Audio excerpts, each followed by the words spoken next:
อายมีเมียแล้วน้องอยู่แก่ใจบ่อยากเลือกเมียบ่อยากเสียน้องเสียจังใดถ้าอายเลือกใจขอเลือกน้องทั้งสองคน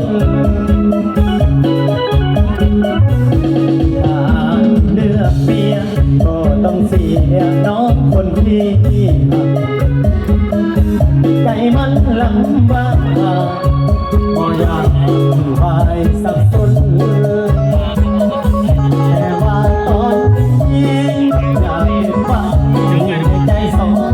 คนอายหักหน้าคนเมียอายก็หักคือกันสองใจสองทางบ่อยากเสียหน้าบ่อยากเสียเมียปล่อยมาพอเมียสองคนเราเข้าใจกันถ้าเมียอายหูคงจบแล้วความสัมพันธ์ขาดสะบันวันคงสิ้นสลายคิดไปใจเพียงอยากเลือกทั้งเมียอยากเลือกทั้งน้องน้องคนโปรดน้องเป็นเพื่อนเป็นน้องถ้าเป็นไปได้สิลอยเมียมาหาน้อง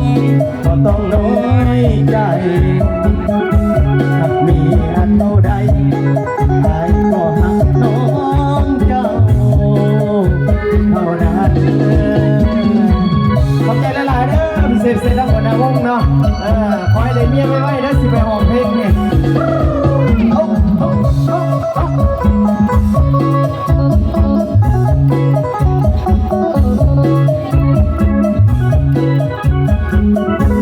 สองใจสองทางบ่อยากเสียหน้าบ่อยากเสียเมียปล่อยมาขอเมียสองคนเข้าใจกัน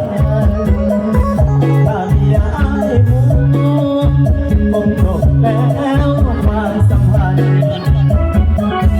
หาขาดสะบัดวันคงสิ้นสลา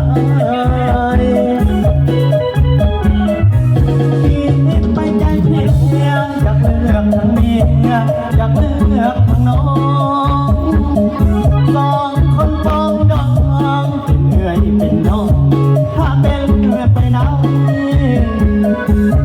สิลอยเมียมาหาน้องก็ต้องน้อยใจหากเมียเท่าใดอายก็หักน้องเจ้าเท่านั้น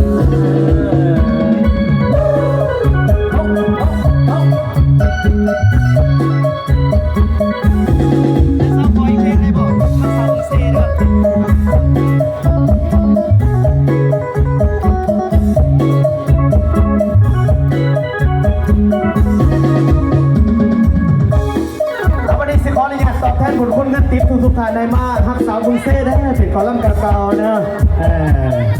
เอาสวัสดีพี่เซมเซ่ขอบใจทั้งมือกอง